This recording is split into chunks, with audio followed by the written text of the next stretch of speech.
안녕하세요. 작은별 라디오입니다. 이번 사례는 조금 황당한데요. 남편이 시댁과 짜고 뒤통수를 심하게 쳤다고 합니다. 그 마무리를 시어머니가 해줬다고 하는데 대체 시댁 사람들과 무슨 일이 있었는지 바로 알아보겠습니다. 안녕하세요. 저는 43살 아이 둘을 키우고 있는 여자입니다. 지금은 경기도 외곽에서 작은 음식점을 하나 운영하고 있어요. 지금 하고 있는 이 음식점 때문에 시댁 사람들과 갈라져서 이젠 원수가 된 상황입니다. 남편은 올해로 45살입니다. 저희는 15년 전에 결혼했고 저는 결혼하자마자 곧바로 시댁에 들어가 살았어요. 남편은 직장을 다니고 있는 상황이었는데 몇 년 다니다가 친구와 사업한다고 나와버렸습니다. 그래서 힘들었고요. 저는 따로 나가서 일을 하거나 직장을 구할 수가 없었어요. 시부모님들이 운영하시는 음식점을 도와야 했습니다. 백반집을 하고 계셨는데 제가 시집 오자마자 거기 직원을 곧바로 자르시더니 저보고 와서 일하라고 하셨거든요. 거기서 일하면서 월급을 받은 것도 아니었고요. 그냥 말 그대로 며느리니까 가서 도와드리는 상황이었어요. 처음엔 속이 터질 것 같고 열불이 나서 힘들었는데 그 와중에 애까지 생기는 바람에 포기하며 살았습니다. 생판 아무도 모르는 시댁에 내려와서 지내다 보니 이야기할 상대도 없었고, 그렇다고 남편은 사업한다고 끈 풀린 개 마냥 이곳저곳 전국 일주를 하고 다니고 있고, 저 혼자 시댁에 묶여서 집 지키는 개처럼 살았습니다. 그냥 팔자가 그런가 보다 하고 다 내려놓고 지냈어요. 그런데 그때부터 슬슬 요리에 관심이 생기더라고요. 시부모님이 하는 식당에서 요리를 하게 되면 바로바로 손님들의 반응을 볼 수 있잖아요. 그게 참 재밌었습니다. 백반집이다 보니 이것저것 반찬들을 다양하게 준비해야 됐고, 6가지 반찬이 있다고 하면 손님들에게 칭찬을 받는 반찬은 늘 제가 만든 것들이었고요. 이젠 며느리가 솜씨가 좋다면서 점점 칭찬도 받기 시작했습니다. 특히 시아버님이 엄청 자랑하셨습니다. 며느리가 잘 들어왔다고 하시면서 아주 든든하다고 하셨고요. 문제는 그런 모습을 저희 시어머님이 엄청나게 싫어하셨습니다. 그러다 나중에는 주방을 막아버리셨어요. 주방 근처에도 오지 말라고 소리를 지르시더라고요. 저 때문에 손님들이 다 떨어져 나가겠다고 하셨거든요. 그래서 주로 홀에서 멍하니 앉아서 가게를 봐야 했습니다. 집 지키던 개에서 음식점 지키는 개가 된 것 같았어요. 그러다가 주변 음식점 하는 분들과 친분이 쌓이게 되었고, 그 중에 제일 친했던 분도 음식점 사장님이신데 코다리찜을 하는 가게였어요. 고향이 강원도라고 하면서 명태에 대해서 이것저것 이야기도 많이 듣게 되었습니다. 코다리찜 사장님은 저보고 손맛이 좋다고 하면서 자기 음식점에서 일하면 좋겠다고 아쉬워하시더군요. 거의 5년 가까이를 반나절은 그 코다리찜 음식점에서 보낸 것 같습니다. 그냥 제가 좋아서 찾아갔어요. 거기서 배우다가 직접 코다리찜을 해보기도 했고, 집에서 혼자 만들어서 아침상에 올리면 시아버님과 남편이 무척 좋아했습니다. 맛있다고 하면서요.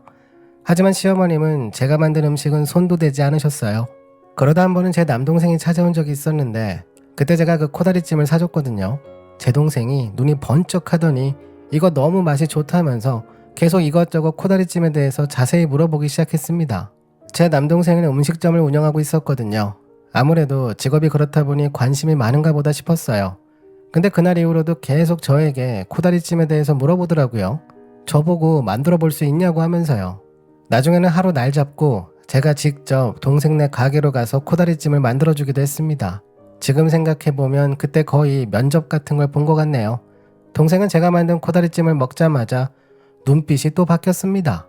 그때 그 음식점에서 먹은 것보다 더 맛이 좋다고 하더니 서울 사람들 입맛엔 제가 만든 게 더 좋을 것 같다고 조리법을 알려줄 수 있냐고 해서 당연히 내 동생인데 뭐가 문제냐고 아주 자세히 적어서 주고 왔습니다. 근데 동생이 만들면 그 맛이 나오지 않는다고 했습니다. 그러다 나중에는 그냥 음식점을 같이 하자고 하더군요. 와서 주방만 좀 봐줄 수 없냐면서 수익 배분은 철저하게 해주겠다고 동생 좀 살려달라고 부탁을 했습니다. 지난 몇 년간 시댁 근처 음식점 사장님들을 많이 알게 되어서 저도 내심 그런 음식점을 갖고 싶긴 했거든요. 음식점이라기보단 주방을 갖고 싶었습니다. 시부모님이 운영하는 음식점 주방에는 전 못 들어가니까요. 그런 제 마음을 아는지 동생은 저에게 이번에 함께 음식점을 하면 주방을 마음대로 꾸미라고 하더라고요. 그때 솔직히 많이 솔깃했습니다. 동생은 이건 무조건 성공한다고 믿으라고 했고, 저도 심각하게 고민했습니다. 때마침 남편 사업도 힘든 상황이어서 남편과 한참을 상의한 끝에 남편 사업을 접고 합치기로 결정했습니다. 형제들끼리 사업을 해도 말이 많은데 하물며 제 동생과 남편이 동업하는 거라서 시작부터 잡음이 많았습니다. 일단 제 남편은 자존심이 엄청나게 강합니다. 고집은 말할 것도 없고요. 그래서 직장 접고 사업할 때도 그 고집 꺾지 못했던 거고요. 항상 자기가 옳다는 말을 입에 달고 사는 사람입니다. 물론 신뢰는 가지 않고요. 시부모님들이 오랫동안 음식점을 하셨다고 하지만 남편이 직접 음식점을 해본 적이 없어서 믿음이 가지 않았고요. 반면에 제 남동생은 음식점만 이번이 3번째 운영이라 아무래도 경험자의 의견을 많이 따라가게 되었어요. 남편은 그게 늘 불만이었습니다. 왜 자기 말을 듣지 않고 천한 말만 듣냐면서 무시하는 거 아니냐고 화를 냈어요. 그러다 보니 남편이 가게에 나오는 횟수가 점점 줄었고 나중에는 거의 저와 동생 둘이서 운영하게 되었습니다. 남동생은 주변 음식점 사장님들과 사이를 좋게 하려고 아침마다 청소도 하고 눈 오면 다 쓸고 다니고 하면서 그 지역 인심을 얻기 위해 부단히 노력했습니다. 아무리 인심 좋은 동네라고 해도 음식점 사이에서 텃세는 있거든요. 저도 예전에 시댁 음식점에서 일을 도우면서 주변의 사장님들과 친분을 쌓아봤던 경험이 있어서 그런지 나름 빠르게 다른 음식점 사장님들과 친해지기 시작했습니다.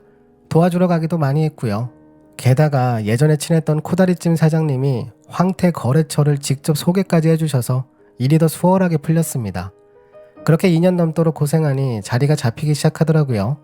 다행이라고 생각했는데 다른 문제가 생기기 시작했습니다. 돈이 모이게 되자 그 돈을 갖고 잡음이 나오게 되었고 저랑 남동생은 사업에 더 투자하자고 의견이 같았지만 남편은 그 돈을 빼서 다른 사업을 하고 싶다고 했어요. 한 가지 사업에 올인하는 게 위험하다고 하면서요. 나중에는 의견이 합쳐지지 않아서 결국 남편이 자기가 나가겠다고 투자금을 돌려달라고 하는 지경에 이르렀습니다. 그렇게 남편이 원하는 대로 투자금을 몽땅 다 돌려줬어요. 모았던 여유 자금에 대출까지 끌어다가 해줬습니다. 그때부터 남편은 사업 아이템을 찾겠다며 다시 고향으로 내려가 버렸고요. 저와 아이들만 남아서 지냈습니다. 그렇게 또 2년 가까이 고생하면서 대출도 갚고 금전적으로 다시 여유가 좀 생기기 시작했습니다. 그때 생각하게 된 게 임대료 문제 때문에 상당히 힘들었거든요. 그래서 그냥 가게를 옮기더라도 우리 가게를 갖자고 생각했어요.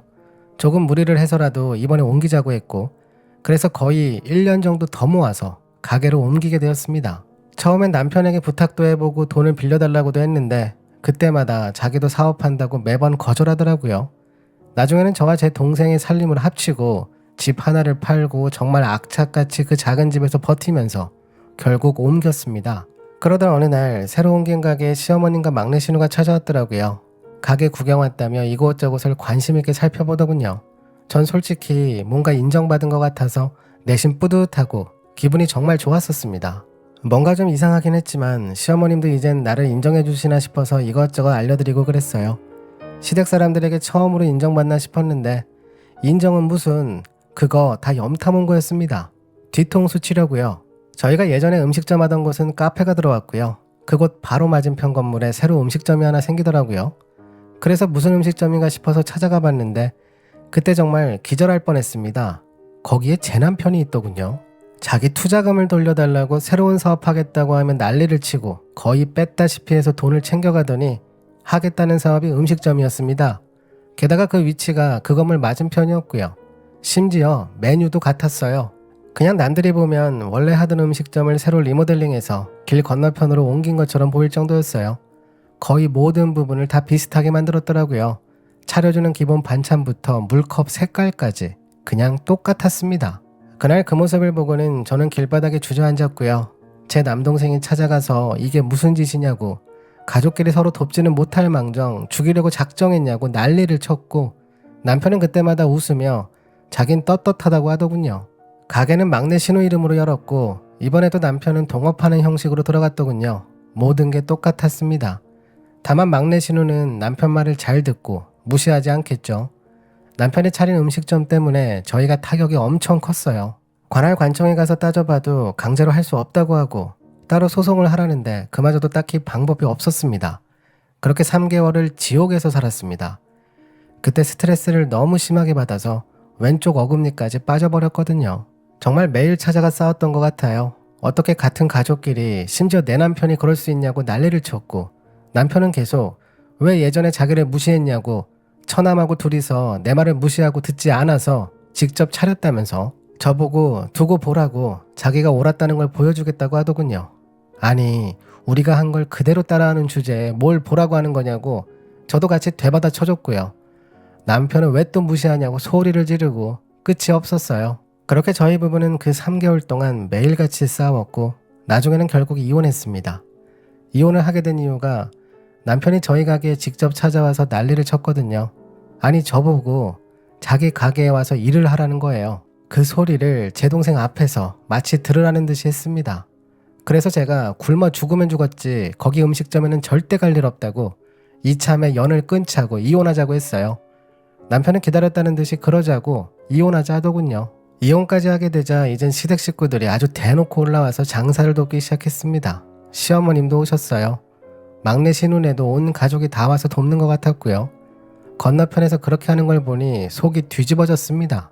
근데요, 남편 가게는 거의 6개월 만에 완전히 망했습니다.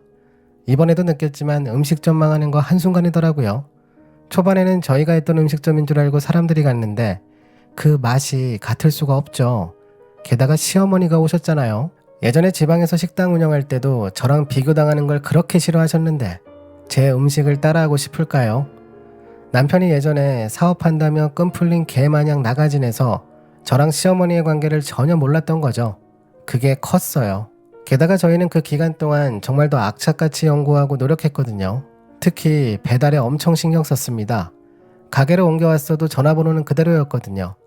그리고 예전부터 단골분들이 부탁하시면 직접 배달도 해드렸었고 그런 단골분들 덕분에 배달 주문이 하나둘 늘어가고 나중에는 제가 직접 차를 몰고 배달 가기도 했습니다.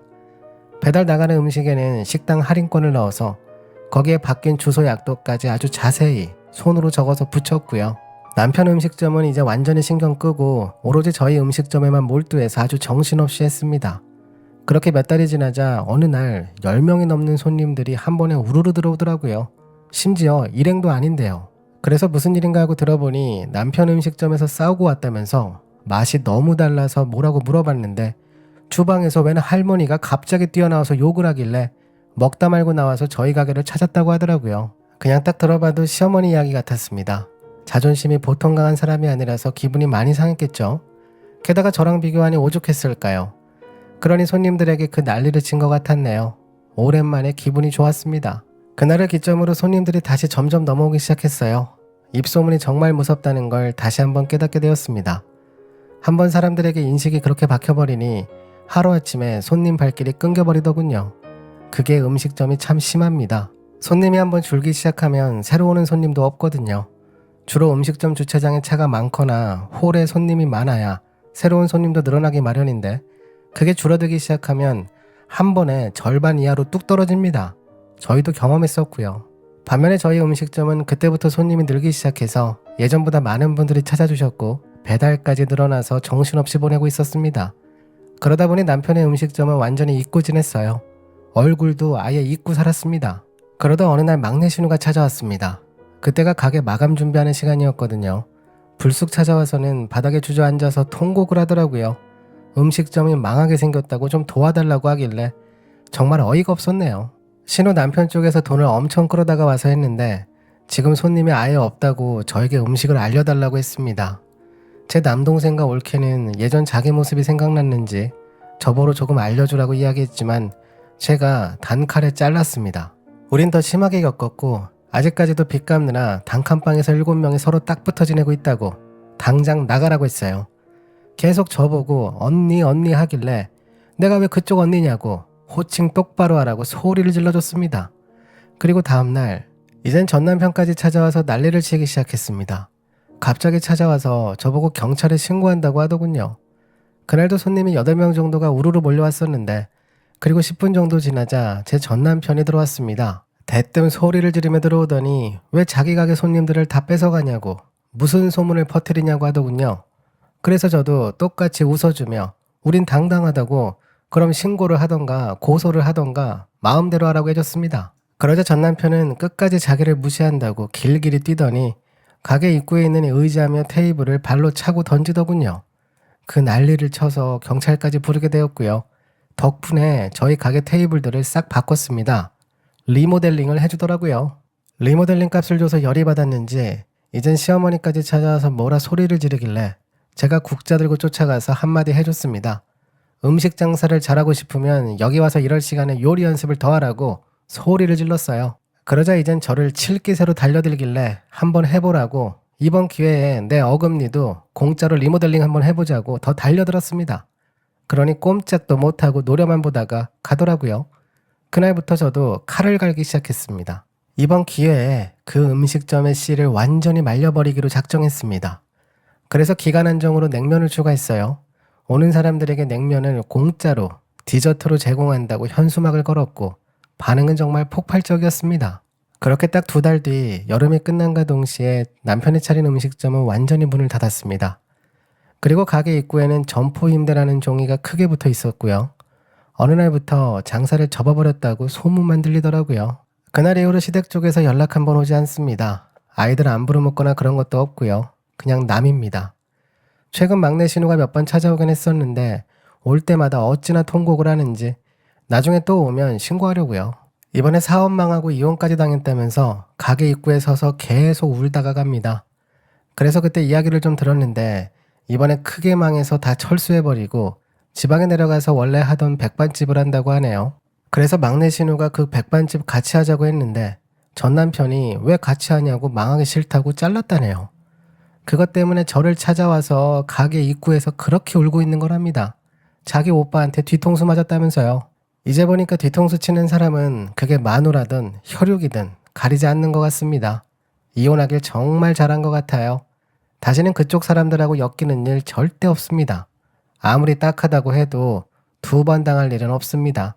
절대로요. 제가 준비한 사례는 여기까지입니다. 자기 아내가 하는 음식점을 망하게 할 정도면 정말 제정신이 아닌 것 같네요. 그냥 그 명태 들고 가서 한번 찜질을 시켜주고 왔어도 좋았을 것 같네요. 그게 반건조라서 짝짝 달라붙을 텐데요. 얼마나 스트레스가 심했으면 어금니가 지 혼자 빠지겠나요? 이빨도 버티기 힘든 스트레스였던 거죠. 그래도 이빨만 빠진 게 아니라 남편도 빼버리셔서 다행입니다. 절대 다시 받아주지 마세요. 그럼 남은 어금니도 빠질 겁니다. 오늘도 저희 영상을 시청해주셔서 감사합니다. 요즘 날씨 좋다고 방심했다가 감기 걸려서 고생했네요. 날씨든 사람이든 방심하지 말고 늘 조심해야겠어요. 지금까지 작은별 라디오였습니다. 감사합니다.